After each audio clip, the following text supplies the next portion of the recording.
चले हो जाते हैं। लास्ट क्लास में हम लोगों ने जो भी कॉम्प्लेक्सेस थे बीबीटी के अकॉर्डिंग जितने भी कॉम्प्लेक्सेस पॉसिबल थे वो सारे देख लिए हैं, उसके आंसर कर लिए। मैंने शायद एक आपको होमवर्क में दिया था NiCO4, थोड़ा सा कॉम्प्लिकेटेड लगा होगा इनिशियली, यदि समझ में नहीं आई चीजें तो, वरना तो बहुत आसान है।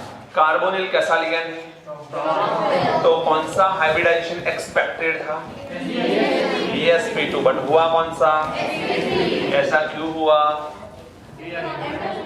क्योंकि जो जरूरत है वो ऑर्बिटल एम्प्टी नहीं हो रहे, वैकेंट नहीं मिल रहे, तो फिर हमने sp3 किया। अंडरस्टूड। चलिए आज हम लोग एक नई थियरी की तरफ बढ़ रहे हैं, that is a crystal field theory, and it is the most important theory. Crystal field theory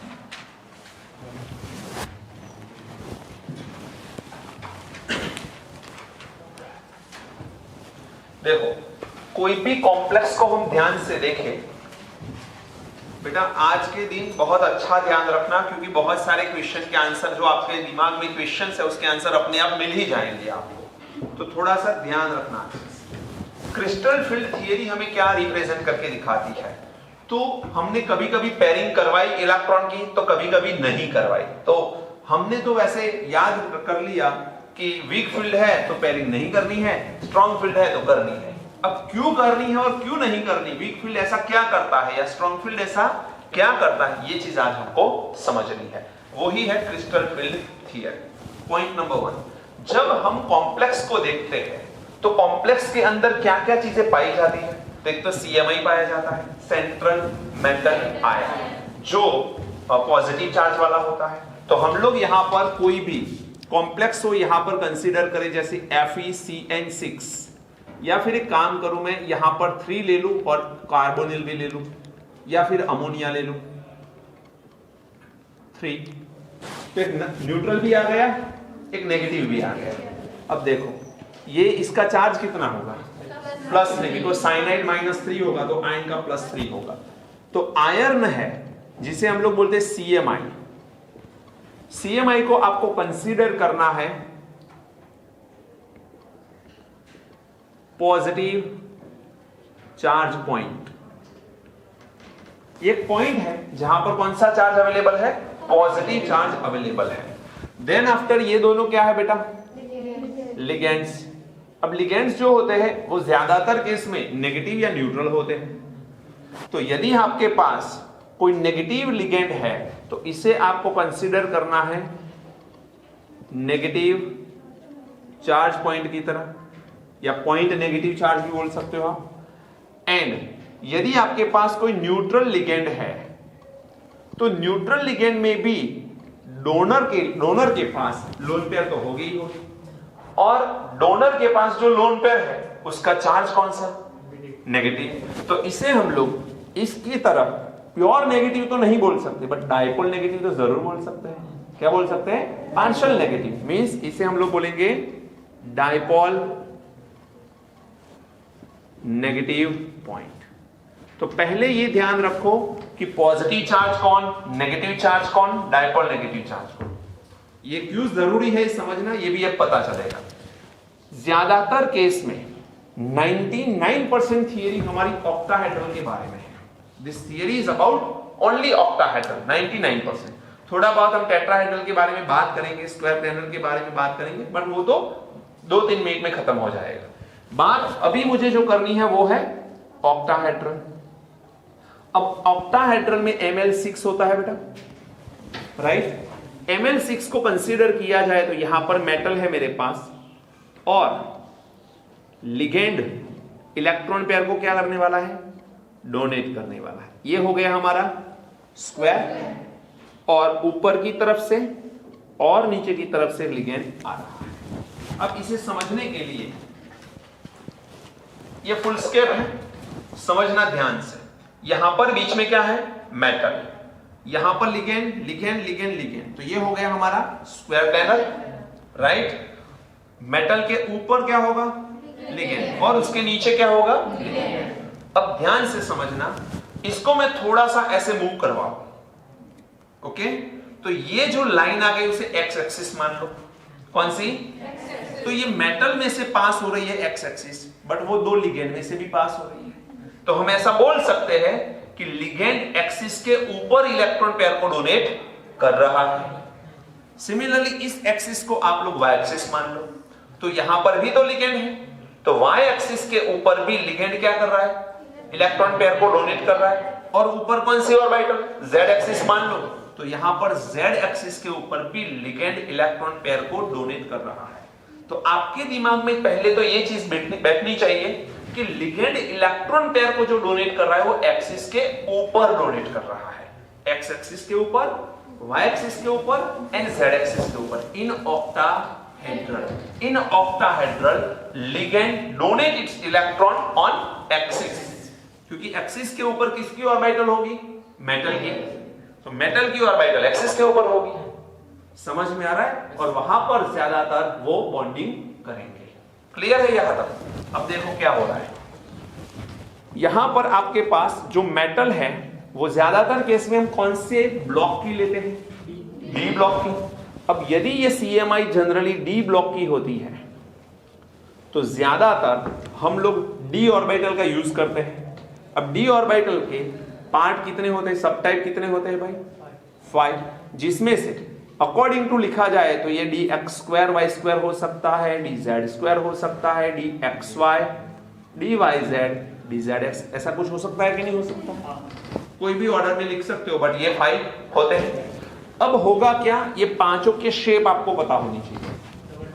देखो डबल डंबल तो ठीक है, but D X square Y square को मैं ड्रॉ करूं तो मान के चलो ये x और ये y है, तो यहां पर orbital x axis and y axis के ऊपर आती है बेटा, आती है कि नहीं?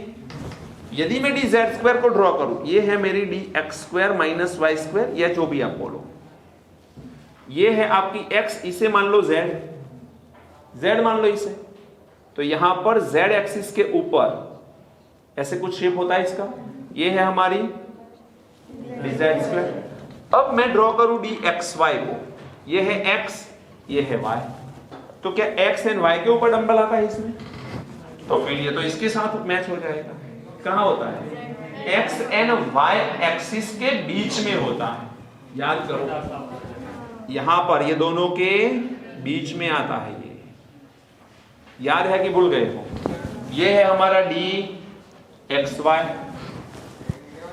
अब डी वाई जेड को ड्रॉ करो बेटा, मान के चलो ये y है और ये z है, तो ये दोनों के बीच में आएगा कि नहीं आएगा? ये कौन सा हो गया? D Y Z. And D Z X को ड्रॉ करो, इसे z और इसे x मान लो। देखो मैं यहां पर चेंज कर रहा हूं इसलिए शेप कॉमन लिख रहे होंगे आपको, बाकी शेप अलग अलग है ये, हेलो, बट मैं एक्सिस को चेंज कर रहा हूं। यहां पर आएगा आपका डबल डंबल लाइक दिस, ये है डी जेड एक्स। अब लिगेंड इलेक्ट्रॉन पेयर को डोनेट करता है, और ये जो CMI है, क्या हर बार डी ऑर्बिटल एम्प्टी हो जाती है इसके? कुछ ना कुछ तो इलेक्ट्रॉन रहते हैं, तो कुछ ना कुछ इलेक्ट्रॉन इसमें पाए जाएंगे, कभी कभी 3, 4, 5, 6, 7 डिफरेंट टाइप के। तो इस ऑर्बिटल के अंदर क्या पाए जाएंगे? इलेक्ट्रॉन पाए जाएंगे। अभी तो मैं डॉट से रिप्रेजेंट कर रहा हूं उसे। लिगेंड जो इलेक्ट्रॉन पेयर को डोनेट करेंगे वो एक्सिस के ऊपर डोनेट कर रहे हैं कि एक्सिस से दूर? एक्सिस के ऊपर। अभी शेप देखा हमने, यहां पर एक्सिस के ऊपर कौन सी ऑर्बिटल अवेलेबल है? ये दो, इनके पास भी इलेक्ट्रॉन है और लिगेंड भी इलेक्ट्रॉन दे रहा है, तो रिपल्शन के चांसेस ज्यादा है। जब रिपल्शन के चांसेस ज्यादा होंगे तो रिपल करके इनकी एनर्जी बढ़ जाएगी, ये दूर चली जाएंगी न्यूक्लियस से। हेलो, समझ में आ रहा है? तो यहां पर डी ऑर्बिटल की जो डीजेनरेसी है, यहां पर मेरे पास ये डी ऑर्बिटल है, पहले यहां पर थी वो डी ऑर्बिटल 5 टाइप, इसमें थोड़ी एनर्जी क्या हुई? इंक्रीज हुई। जैसे लिगेंड इसके पास आने शुरू हुए, किसके पास बेटा? CMI के पास। CMI के पास लिगेंड आने शुरू हुए, तुरंत उस डी ऑर्बिटल की एनर्जी क्या हुई? इंक्रीज हुई। एंड आफ्टर दैट जैसे लिगेंड इलेक्ट्रॉन पेयर को डोनेट करना स्टार्ट करेंगे, वहां पर दो पार्ट में ये ऑर्बिटल जो है वो डिस्ट्रीब्यूट हो जाती है, डिवाइड हो जाती है। इसमें एक पार्ट को हम T2G बोलते हैं और एक को EG बोलते हैं। ये नाम सुना हुआ है। अब ध्यान ये रखना है कि ज्यादा रिपल्शन जहां पर होता है वो दूर चली जाती है, उनकी एनर्जी बढ़ जाती है। तो जो ऊपर की तरफ गई वो हायर एनर्जी वाली होगी, जो ज्यादा रिपल करती होगी वो। तो इन पांचों में से कौन सी दो ऑर्बिटल का रिपल्शन ज्यादा हुआ होगा? ये दोनों का। क्यों? क्योंकि वहां पर लिगेंड भी इलेक्ट्रॉन पेयर दे रहे हैं और इनके पास भी इलेक्ट्रॉन, बीच में रिपल्शन के चांसेस बढ़ गए, तो वो ऊपर की तरफ चली जाएगी। कितने लोग समझ पा रहे बात को? गुड। तो यहां पर ऊपर की तरफ जो ऑर्बिटल है वो कौन सी आएगी बेटा? dx² - y² and z²। जबकि यहां पर dxy, dyz, dzx, ये तीन नीचे की तरफ आएगी। तो अब से यहां पर से डीजनरेसी खत्म हो गई। और डीजनरेसी खत्म क्यों होती है, इसी का आंसर हमें कौन देता है? Crystal field theory. Due to presence of ligands electrons. Electron ligand के इसके पास आएंगे और डी ब्लॉक के इलेक्ट्रॉन की प्रेजेंस होगी, दोनों के बीच में रिपल्शन होता है। रिपल्शन होने की वजह से EG ऑर्बिटल थोड़ी दूर चली जाएगी। समझ में आया? तो यहां पर आपके पास ऊपर की तरफ 2 और नीचे की तरफ 3। क्लियर? अब मान के चलिए आपके पास यहां पर एक ऐसा मेटल है जिसके पास डी ब्लॉक के अंदर 4 इलेक्ट्रॉन है। अभी तो डीजनरेसी है, यहां पर डीजनरेसी खत्म हो गई। समझ में आया? अब ये दोनों के बीच में जो एनर्जी की गैप है, एनर्जी डिफरेंस है, उसे डेल्टा O बोलते हैं।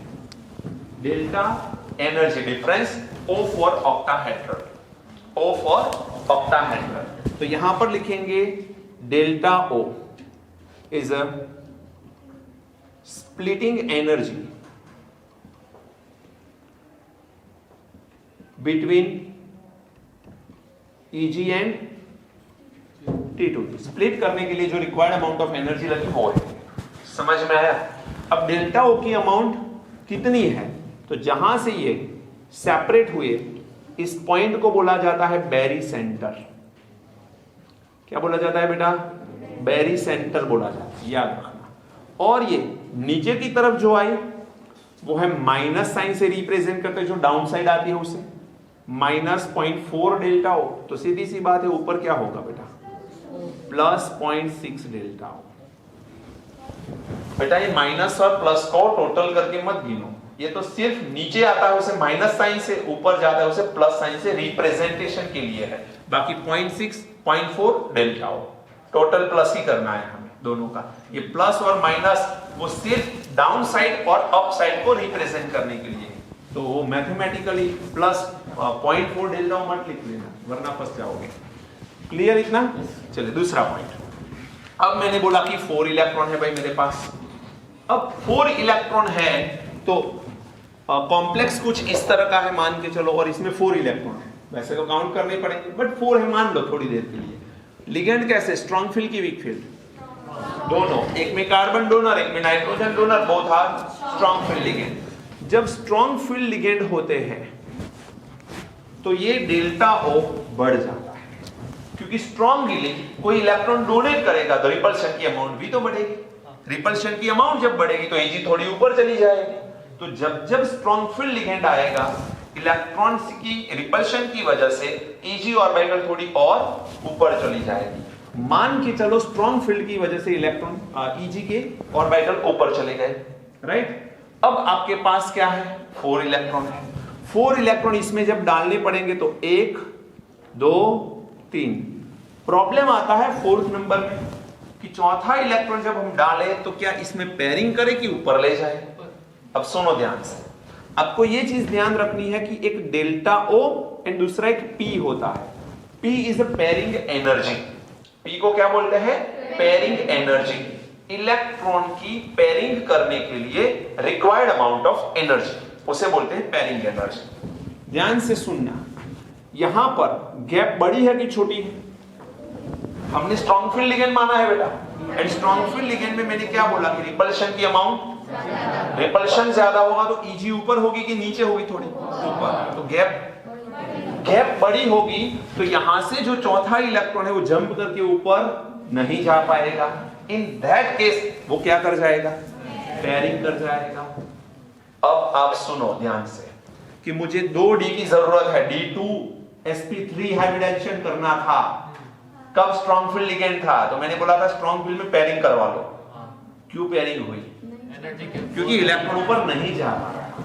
क्यों नहीं जा पा रहा है, एनर्जी की गैप बड़ी है तो इलेक्ट्रॉन ऊपर नहीं जा रहा है, इसलिए वो पेयरिंग हो जा रही है। मैंने पहले बोला था कि अभी पेयरिंग करवा लो, तो वो पेयरिंग हम करते थे स्ट्रॉन्ग फील्ड के लिए, क्योंकि डेल्टा ओ की वैल्यू बड़ी होती है पेयरिंग की कंपेयर में। तो पेयरिंग के लिए जो अमाउंट रिक्वायर्ड है एनर्जी की वो कम है, जबकि डेल्टा ओ की वैल्यू बड़ी है, तो वो पेयरिंग कर जाएगा बट डेल्टा ओ को सेटिस्फाई नहीं कर पाता, तो इलेक्ट्रॉन ऊपर नहीं जाएंगे बट पेयर कर जाएंगे। कब स्ट्रॉन्ग फील्ड लिगेंड है तो डेल्टा ओ की वैल्यू बड़ी होती है पेयरिंग एनर्जी की कंपेयर में। अब मान के चलो वीक फील्ड लिगेंड होता सेम कंडीशन पे, तो ये तो उल्टी कहानी हो जाती, वीक फील्ड में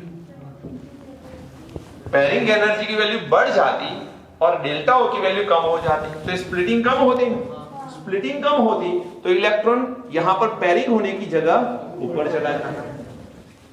तो strong field ligand Hund's rule का वायोलेशन करता है, जबकि वीक फील्ड लिगेंड उसे सेटिस्फाई करता है। समझ में आया पॉइंट, क्लियर? चलो नोट करो, फिर कुछ चीजें इलेक्ट्रॉनिक कॉन्फ़िगरेशन के बारे में देखते हैं।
डायपोल नेगेटिव पॉइंट को पॉइंट डायपोल भी बोल सकते हो आप।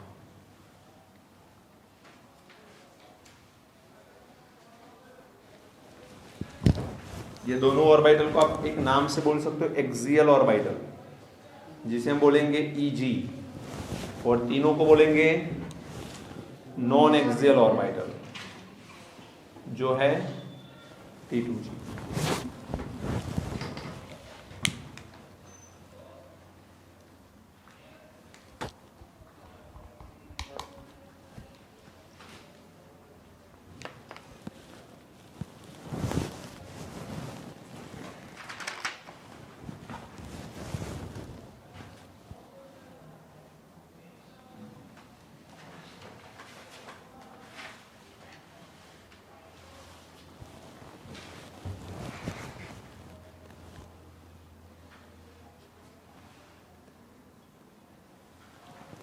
जिस तरह से मैंने शेप ड्रॉ करके बताया है ऐसे ही ड्रॉ करो, तो ये इसको आपको बिल्कुल स्ट्रिक्टली फॉलो करना है, एक्सिस को चेंज मत कर लेना।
हो गया?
निकाल दो बेटा इसे।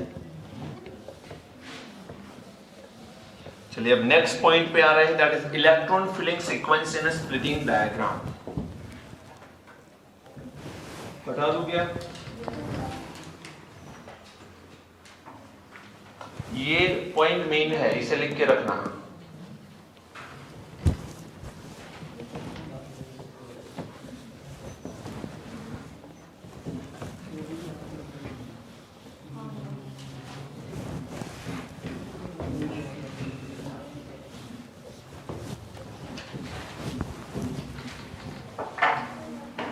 हम लोग दो कंडीशन ले रहे हैं, जरा ध्यान रखना।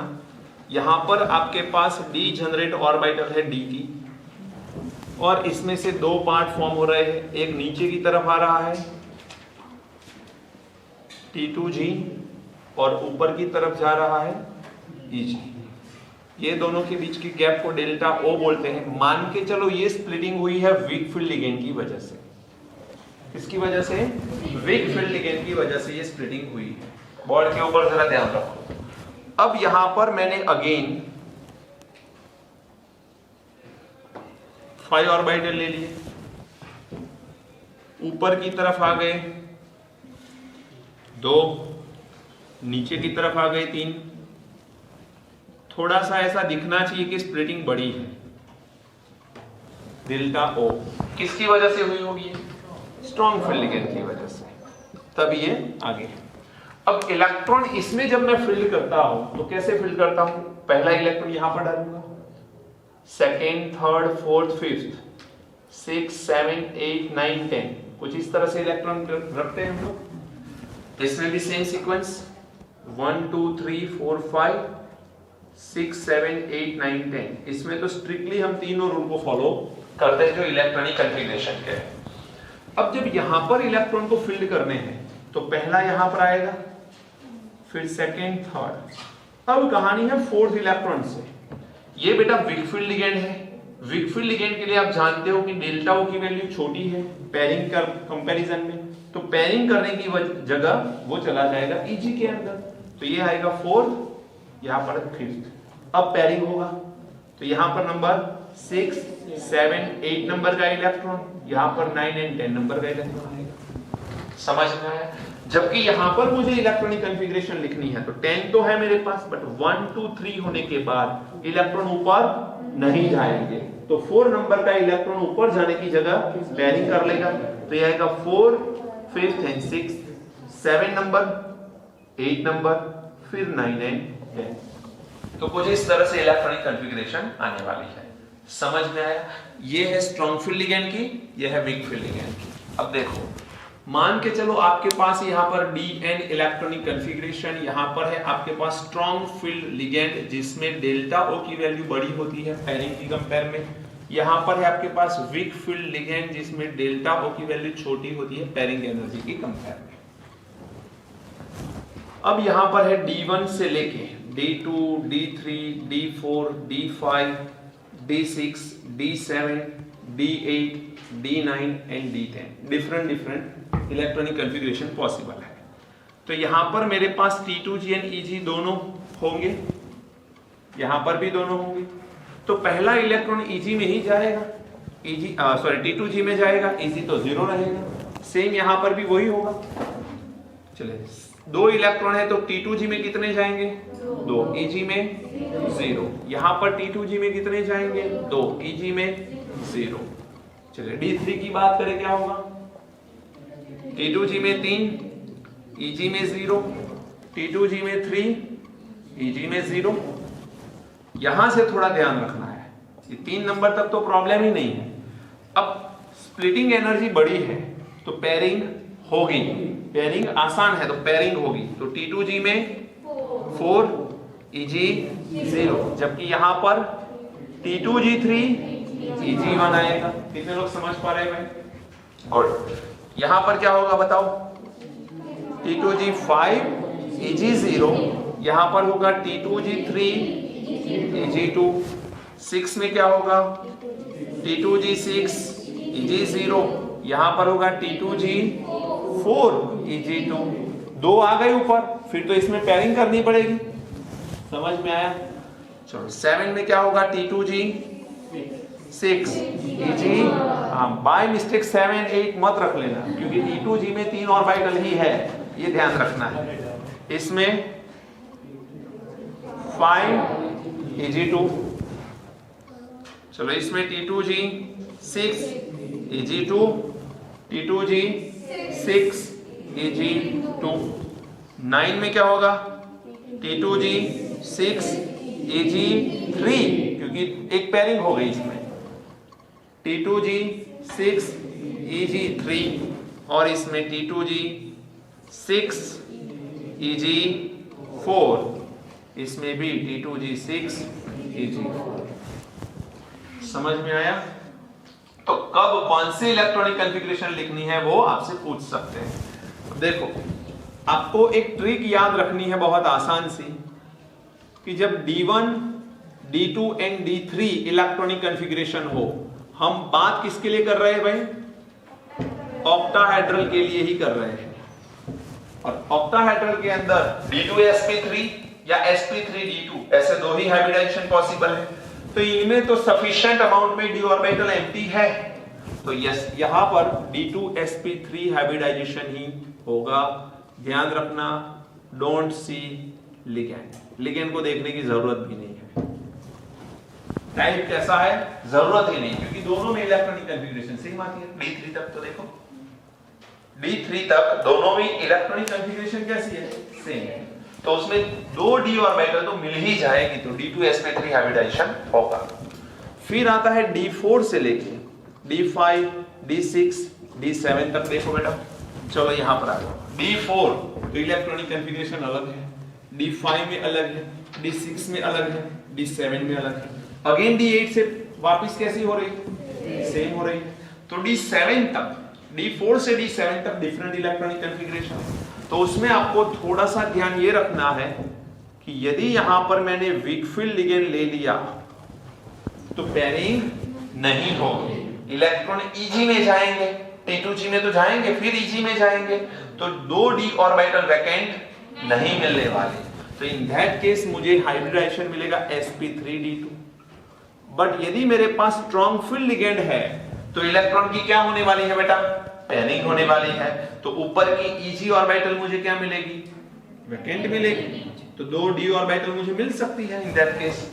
कहां तक बोल रहा हूं मैं? 7। अब आपको लगेगा 7 नंबर तो यहां पर है सर, तो उसे बाहर भी तो भेज सकते थे एक इलेक्ट्रॉन। याद करो, D7 है मेरे पास 1 2 3 4 5 6 7। अब मान के चलो ये Ml6 टाइप का है, स्ट्रॉन्ग फील्ड लिगेंड है। तो स्ट्रॉन्ग फील्ड लिगेंड में एक इलेक्ट्रॉन की तो पेयरिंग हो सकती है, तो दूसरा एक इलेक्ट्रॉन कहां जाएगा? बाहर जाएगा। मैंने बोला था 2 इलेक्ट्रॉन बाहर नहीं जाते, एक तो जाता है, तो ये इलेक्ट्रॉन को बाहर भेज सकते हैं। तो 2 d वैकेंट हो सकती है। तो D7 तक स्ट्रॉन्ग फील्ड लिगेंड हो तो D2sp3 हाइब्रिडाइजेशन बनेगा। समझ में आया? जबकि D8 है, D9 है एंड D10 है। इन केस में आपके पास ऑलवेज sp3d2 ही होगा, क्योंकि d ऑर्बिटल यहां पर वैकेंट हो ही नहीं सकती। क्यों नहीं हो सकती भाई? ये कितने 6 7 8। अब आप चाहो तो भी 2 को बाहर भेज नहीं सकते, इसे पेयरिंग करवा लो तो एक ही d बचेगी। हम बात करें ऑक्टाहेड्रल की, अब ऑक्टाहेड्रल में तो 2 d चाहिए जब d2sp3 करने के लिए। इनर ऑर्बिटल कॉम्प्लेक्स फॉर्म करना है तो अंदर की 2 ऑर्बिटल चाहिए जो यहां पर वैकेंट नहीं मिल सकते। तो ऑलवेज कौन सा होगा? sp3d2। यहां पर भी हम लिख सकते हैं डोंट सी लिगेंड, यहां पर भी लिगेंड देखने की जरूरत नहीं है। हाँ, ये D10 जब आएगा तब ऑलवेज प्रॉपर्टी कैसी मिलेगी? डायमैग्नेटिक। बट ये दोनों केस में प्रॉपर्टी कैसी मिलेगी बेटा? पैरामैग्नेटिक मिलेगी। एक चीज ये भी है, इवन ऑड नंबर से भी आप डिस्क्राइब कर सकते हो यहां पर थोड़ा, राइट? जब इवन नंबर है तो पॉसिबिलिटीज देखनी है, ऐसा जरूरी कि इवन नंबर है तो फिर पेयर हो ही जाएंगे सारे के सारे। D2 ऑर्बिटल एम्प्टी है तो पेयरिंग नहीं भी करेगा। तो यहां पर D4 है, जैसे D4 1 2 3 4। अब स्ट्रॉन्ग फील्ड लिगेंड आ गया, 2 D चाहिए उसे, तो एक को ही पेयर करवाएगा। मैंने ऐसा एक कॉम्प्लेक्स करवाया था, एक ही पेयर करवाएगा। समझ में आया? तो D4 है बट पैरामैग्नेटिक है। मैग्नेटिक प्रॉपर्टी कैसी है? पैरामैग्नेटिक। तो ऐसा मत सोचना कि इवन नंबर है तो डायमैग्नेटिक हो सकता है और ऑड नंबर है तो पैरामैग्नेटिक, जरूरी नहीं है। बट ये दोनों केस में वो सही बैठेगा D6 D7 में, क्योंकि इसमें अनपेयर्ड बचेगा, इसमें अनपेयर्ड नहीं बचेगा। समझ में आया पॉइंट? फिर इसमें अनपेयर्ड बचेगा, इसमें भी अनपेयर्ड बचेगा। क्लियर है सबको? तो आपको ये हाइब्रिडाइजेशन की ट्रिक है जो याद करनी है। अब आपको डायरेक्टली कोई कॉम्प्लेक्स दिया है तो कॉम्प्लेक्स का हाइब्रिडाइजेशन कौन सा? तो कॉम्प्लेक्स में CMI की इलेक्ट्रॉनिक कॉन्फ़िगरेशन निकालो। CMI की इलेक्ट्रॉनिक कॉन्फ़िगरेशन में मान के चलो D5 आया, तो फिर देखो स्ट्रॉन्ग फील्ड की वीक फील्ड, तुरंत आपको आंसर मिलेगा। समझ में आया? सिमिलरली आपके पास D9 आया तो फिर लिगेंड देखने की भी जरूरत नहीं है, sp3d2 ही आएगा। तो इस तरह से आप लोग आंसर कर सकते हो। अंडरस्टूड? नोट करो इसे।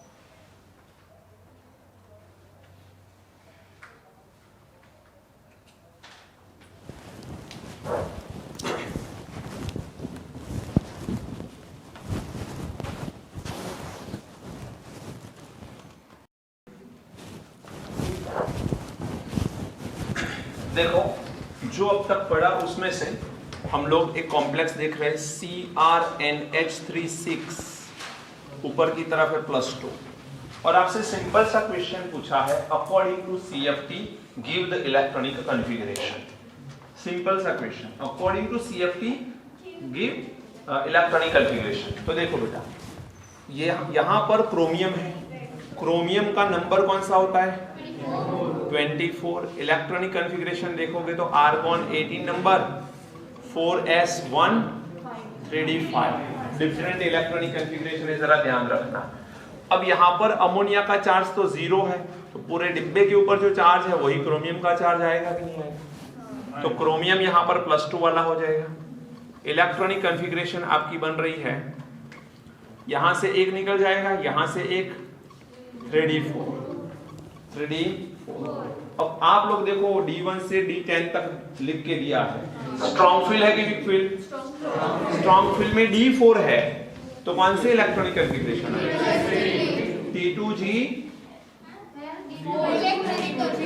D4, लेकिन उसके लिए स्ट्रॉन्ग फील्ड में देखो ना, T2G EG वाली देखनी है आपको, T2G4 EG, उसमें पेयरिंग हो गई। क्यों? स्ट्रॉन्ग फील्ड लिगेंड था। तो एक्चुअल में अकॉर्डिंग टू CFT लिखना ऐसा होगा आपको, according to CFT electronic configuration is T2G4 EG0। बस इतना कर सकते हो कि नहीं? आपसे पूछ सकते हैं हाइब्रिडाइजेशन निकालो इसका, तो हाइब्रिडाइजेशन भी पता चलना चाहिए। अब वो भी ट्रिक बताई थी, यहाँ पर लिखी थी मैंने। चलो देखो D4 है, स्ट्रॉन्ग फील्ड लिगेंड है, तो कौन सा बनेगा? D2sp3। तो इसका हाइब्रिडाइजेशन जब पूछते हैं तो हो जाएगा D2sp3। चलिए आपसे पूछा जाए कि ये पैरामैग्नेटिक है कि डायमैग्नेटिक? D4 है बेटा, T2G में 3 ऑर्बिटल होती है, तो यहां पर 3 रखा, एक को पेयर किया, 2 अनपेयर बचे। 2 अनपेयर बचे कि नहीं? तो ये बनेगा पैरामैग्नेटिक। ये पैरामैग्नेटिक है तो म्यू की वैल्यू पूछ सकते हैं आपसे, 2.83 बोर मैग्नेट्रॉन। शेप आपको पता ही है, ऑक्टाहेड्रल शेप है इसका।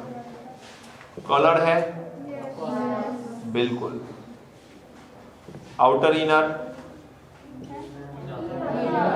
Inner orbital complex and low high spin Y.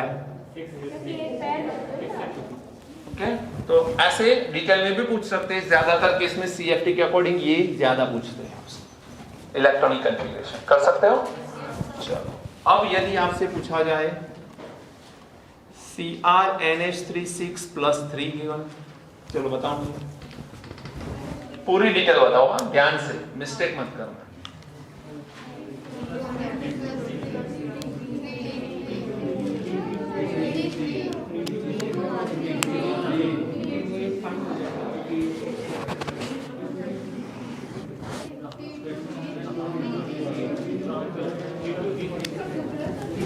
T2G में क्या होगा?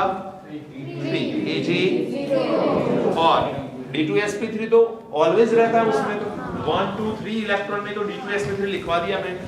तो इसका D2sp3 होगा, ऑक्टाहेड्रल होगा, पैरामैग्नेटिक भी होगा ये। इसमें तीनों इलेक्ट्रॉन कैसे रहेंगे? अनपेयर्ड। तो इसका म्यू क्या बनेगा? 3.87 बनेगा।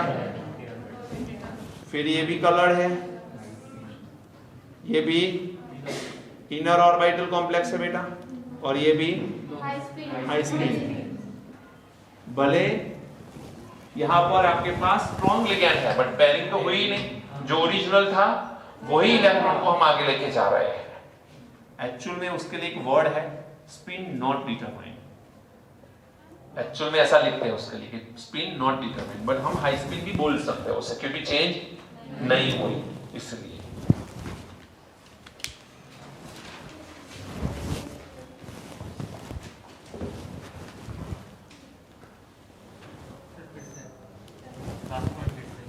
कौन सा वाला? हाई स्पिन वाला।